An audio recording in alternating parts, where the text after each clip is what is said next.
Halo guys, bagaimana kabarnya hari ini? Semoga baik-baik saja ya guys. Kembali lagi ya berjumpa dengan kita dengan momen dan keseruan yang berbeda.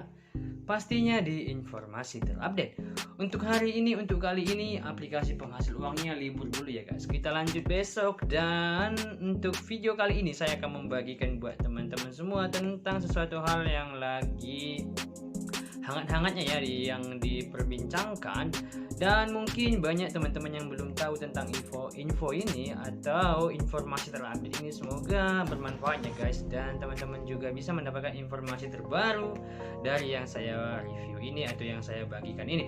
Jadi yang saya bagikan untuk kali ini adalah tentang PPKM guys. PPKM buat teman-teman yang belum tahu PPKM itu adalah pemberlakuan pembatasan kegiatan masyarakat. Jadi pemerintah melakukan suatu tindakan yang sangat signifikan ya guys untuk menghentikan penyebaran COVID-19 ini yang disebut PPKM, dan PPKM ini juga sudah diatur dalam undang-undang ya kalau tidak salah, dan sudah diatur ke pihak sektor perusahaan begitu, yang mana-mana saja yang bisa beroperasi dan yang bekerja dari rumah seperti itu guys. Jadi itu yang akan kita bahas untuk kali ini. Semoga bermanfaat buat teman-teman semua dan mendapat informasi yang terupdate. Oke, langsung ya guys kita bahas. Jadi sampai saat ini pemerintah melakukan PPKM itu punya dasar yang kuat ya guys, bukan semena-mena atau keinginan sendiri begitu. Jadi dia udah menimbang. Memang rugi sih melakukan PPKM ini, rugi sekali, tapi lebih rugi lagi guys ketika tidak dilakukan PPKM ini. Artinya pemerintah mengambil langkah yang paling tepat dan paling bijak guys untuk kepentingan kita semua. Jadi tidak hanya untuk kepentingan sebagian pihak ya guys. Jadi ini untuk kepentingan, untuk keselamatan kita semua, khususnya Indonesia begitu guys. Oke, jadi saya akan menyampaikan buat teman-teman semua apa saja kriteria patokan pegangan pemerintah melakukan PPKM ini guys. Jadi kita bahas satu persatu guys. Oke, jadi kriteria pemberlakuan PPKM ini yang pertama adalah, ini penting sekali guys, tingkat kematian di atas tingkat kematian nasional yaitu 3%. Jadi di daerah pokoknya yang dilakukan PPKM sekarang itu tingkat kematiannya sudah di atas 3%. Jadi harus dilakukan tindakan-tindakan yang sangat-sangat nyata untuk memperlambat laju atau menghentikan laju penyebaran COVID ini guys. Jadi itu ya guys yang alasan pertamanya. Dan alasan kedua adalah tingkat kesembuhan di bawah rata-rata tingkat kesembuhan nasional yaitu 82%. Jadi semua yang terkena COVID itu guys, tingkat kesembuhannya itu kalau di total itu di bawah 82% guys. Jadi sangat-sangat mengkhawatirkan. Dengan itu maka pemerintah melakukan suatu tindakan yang disebut dengan PPKM. Oke, dan selanjutnya itu ada yang ketiga, tingkat kasus aktif di atas rata-rata tingkat kasus aktif nasional itu 14%. Jadi tingkat penyebarannya itu udah sangat luar biasa sekali ya guys. Jadi sangat mengkhawatirkan sekali ketika dia dilakukan tindakan yang lebih nyata atau tindakan yang lebih signifikan untuk menghentikan COVID-19 ini. Dan selanjutnya itu ada nomor 4, tingkat keterisian rumah sakit. Nah, untuk ICU dan isolasi di atas 70%. Jadi sudah ini ya guys, sudah rumah sakit itu sudah banyak yang penuh atau sudah banyak dibuat tenda-tenda darurat di depan rumah sakit, dan banyak lagi gedung-gedung gitu sudah dialih gunakan seperti itu. Dulunya mungkin hotel, ada dulunya mungkin tempat ya sesuatu hal yang bukan rumah sakit tapi sudah dijadikan menjadi rumah sakit guys, atau tempat darurat untuk penyembuhan COVID-19. Jadi itu ya guys kenapa pemerintah melakukan PPKM ini. Jadi buat teman-teman yang mungkin sekarang ya kena kendala atau terdampak kendala dari PPKM ini, mungkin teman-teman ada yang dirumahkan atau yang di PHK atau yang gajinya tidak dibayar. Jadi ya kita semua kena guys, bukan hanya per individu begitu, kita semua kena efeknya. Tapi mau tidak mau ya kita harus siap begitu, karena kalau tidak dilakukan seperti ini maka yang terjadi lebih parah lagi guys. Yang kita ya mungkin sekarang kan sudah di tempat saya aja guys, di tempat saya ini hampir tiap hari ambulan tuh lewat 2 3 kadang 5 kali begitu. Jadi kedengaran suaranya lewat, ya pasti nggak jauh-jauh lagi, pasti udah ya mungkin yang terkena COVID kan begitu. Jadi kita doakan bersama buat teman-teman kita yang kena atau terpapar COVID-19, semoga cepat sembuh dan semoga kembali lagi bersama keluarganya. Dan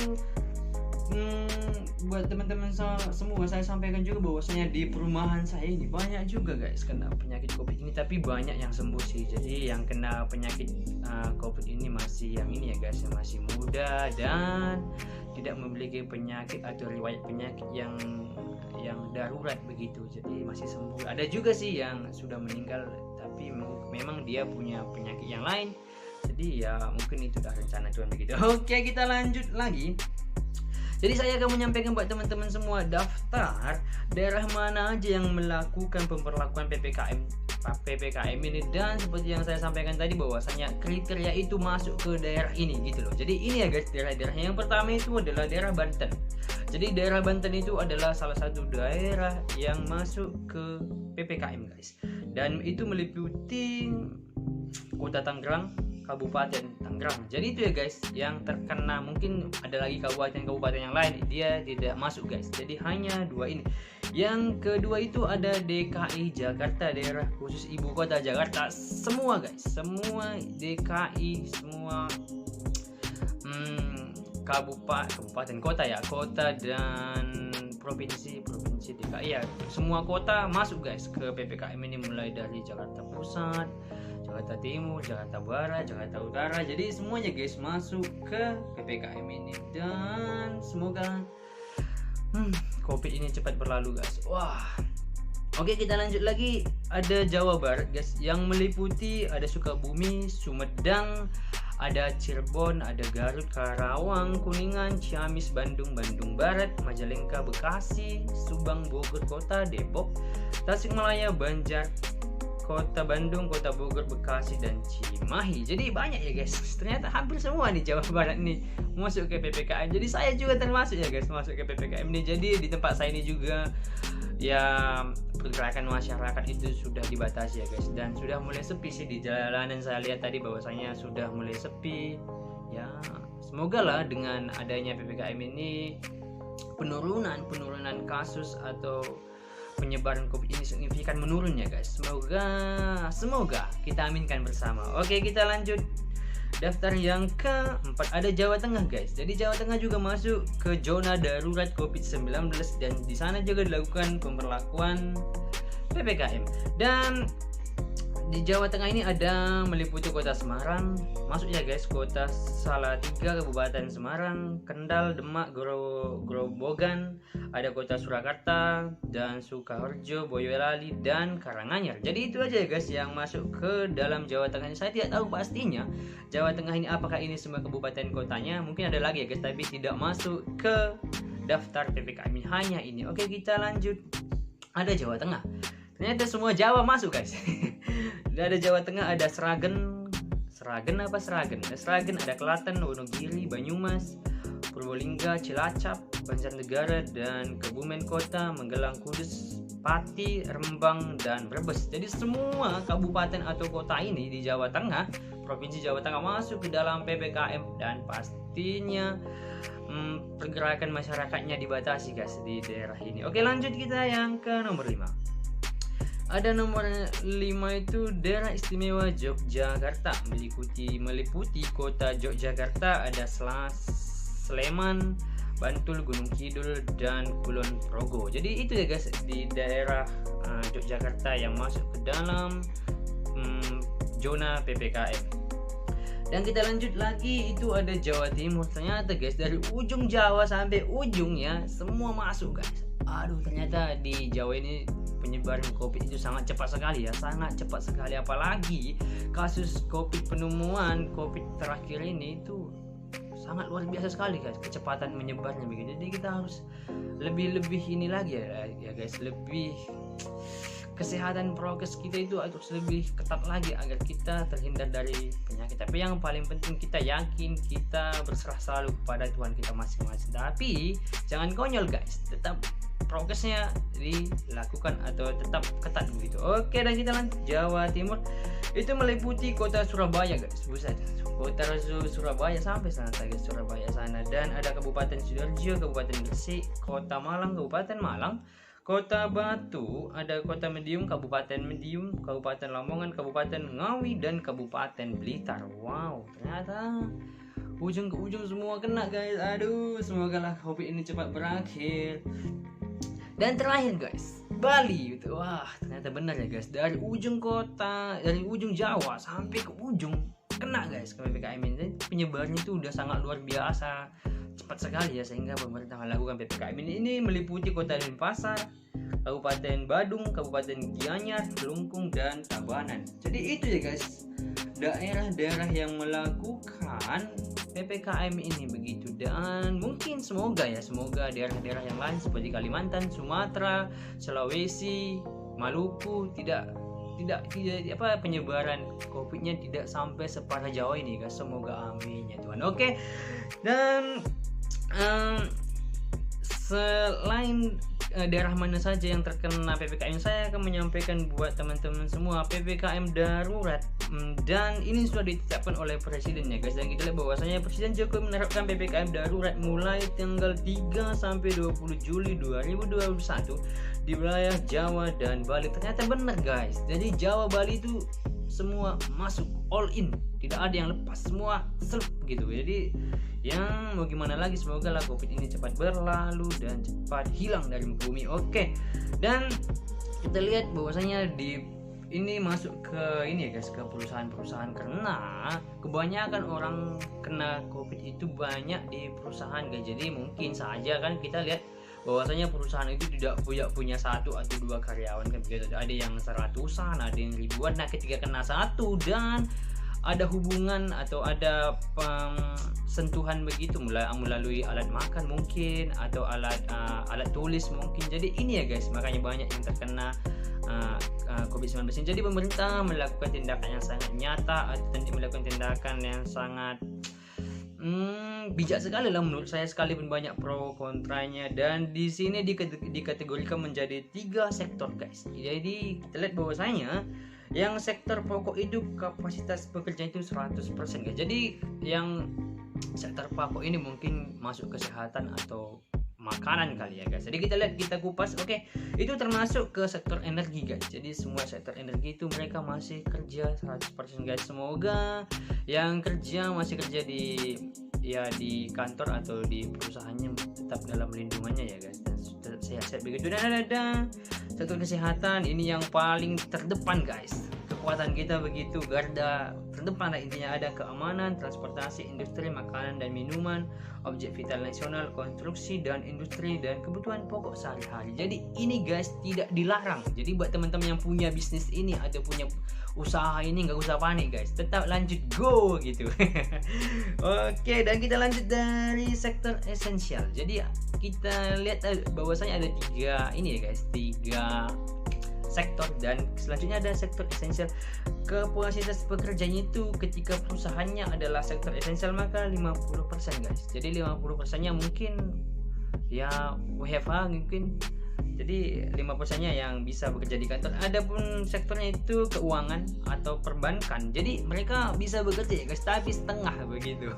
Setengahnya lagi ya work from home namanya. Oke, dan ada teknologi informasi dan komunikasi, ini benar guys. Jadi nanti kalau nggak ada yang kerja bisa mati guys, nggak bisa lagi nelpon, nggak bisa lagi internetan ya, harus kan begitu. Dan ada lagi industri orientasi ekspor dan hotel non karantina. Saya kurang paham guys, hotel non karantina ini artinya hotel yang tidak karantina begitu kali. Saya kurang paham. Yang penting hotel ini 50% ya guys, 50% karyawannya bisa bekerja dan 50%-nya pulang gitu. Oke, dan selanjutnya ada sektor non esensial. Jadi sektor non esensial ini adalah suatu sektor yang mungkin ini ya tidak, jadi kita kan untuk meminimalisir COVID-19 ini guys. Jadi usaha ini atau perusahaan ini tidak ngaruh guys, tidak ngaruh kesehatan, tidak ngaruh ke makanan. Jadi ini dipulangkan semua guys, ke rumah aja, kerja di rumah aja gitu. Jadi sektornya ini 100% kerja di rumah, WFH itu guys. Jadi semua masuk, nggak usah kerja kantor, kerja rumah aja gitu. Dan setelah itu sekolah juga 100% belajar online ya guys. Jadi ya ini udah lama sih, dari dulu juga kalau sekolah mah udah mulai dari rumah begitu. Dan kita lagi bahwasanya supermarket, pasar, toko, kelontong kapasitas pengunjungnya 50% ya guys. Jadi buat teman-teman yang melihat bahwasanya sudah rame itu, wow, itu suatu hal yang sudah melanggar begitu. Artinya 50% kapasitasnya, kalau seandainya memang ada 10 ya harusnya 5 kan begitu. Oke, kita lanjut lagi. Kita lihat bahwasanya buka sampai jam 8 malam guys. Jadi jam 8 itu udah tutup. Jadi buat teman-teman yang ingin memenuhi kebutuhan ya dari supermarket, dari pasar ya cepat guys, bisa ya, jangan sampai lewat dari jam 8. Kenapa? Karena teman-teman datang lebih dari jam 8 udah tutup kan begitu. Kita lihat lagi bahwasanya apotek, toko obat buka 24 jam. Ternyata ini yang paling penting guys. Jadi obat-obatan ini buka ya guys, buka sampai 24 jam. Mantap sih menurut saya. Kalau sempat ini juga dibatasi bahaya guys. Karena kan kebutuhan obat-obatan segala macamnya kan dari sini kan begitu. Dan rumah makan, kafe, warung, PKL hanya melayani makanan dibungkus. Tapi iya sih, dan kita kan yang seperti ini ketika tidak bekerja ya tidak ada pendapatan kan begitu. Jadi pemerintah memberikan kelonggaran begitu, tapi dengan syarat tidak boleh makan di tempat. Jadi delivery guys, dibungkus begitu. Dan kita lanjut, adanya kegiatan konstruksi. Jadi kegiatan konstruksi ini kapasitas bekerja 100% dengan prokes ketat. Jadi kalau konstruksinya guys ya berhubungan dengan sarana prasarana ya proyek kan begitu. Jadi di sini pemerintah memberikan kebebasan itu 100% ya guys. Jadi tidak dibatasi, tapi dengan catatan harus prokes yang ketat. Mungkin ya sekali seminggu tes ini kali, tes antigen atau tes swab begitu, dan menggunakan masker dan peralatannya yang lebih lengkap begitu. Oke. Dan kita lihat lagi di sini bahwasanya dijelaskan juga sampai dengan perjalanan domestik. Jadi dijelaskan ya guys sampai dengan perjalanan domestik di peraturan PPKM darurat ini. Kita lihat bahwasanya diizinkan dengan syarat vaksin dosis 1. Jadi ketika teman-teman ingin terbang kemana gitu, terbang domestik, berarti jika terbang teman-teman dari satu provinsi ke provinsi yang lain, itu harus ini ya guys, harus vaksin pertama begitu. Jadi buat teman-teman yang belum vaksin, ini cepat vaksin guys. Selagi ya pokoknya intinya ketika teman-teman sudah memiliki kesempatan untuk divaksin, vaksin saja guys. Karena ketika teman-teman merasa takut divaksin, lebih takut lagi tidak divaksin. Kenapa? Karena kalau kita divaksin, kita itu kalau ujian itu istilahnya kita dikasih soal yang mudah begitu.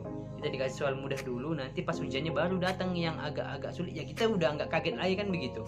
Nah ketika teman-teman tidak divaksin, langsung datang vaksin yang kekuatannya 100% full, dan teman-teman tidak badannya tidak fit, bisa bahaya guys begitu. Jadi itu ya guys fungsi vaksin ini, bahwasanya vaksin itu yang dimasukkan adalah buat teman-teman yang tahu itu virus ya guys. Vaksin itu virus ada yang dimatikan, ada yang dipingsankan, atau ada yang digebukin. Jadi begitu ya guys, kayak ini vaksin Sinovac itu virus yang digebukin ya guys, atau dilemahkan begitu. Dimatikan. Tapi kalau AstraZeneca itu dilemahkan. Jadi ya, buat teman-teman yang agak kurang fit, yang sarannya menggunakan Sinovac aja guys. Tapi kembali lagi sih ke badan kita masing-masing, dan sesuai dengan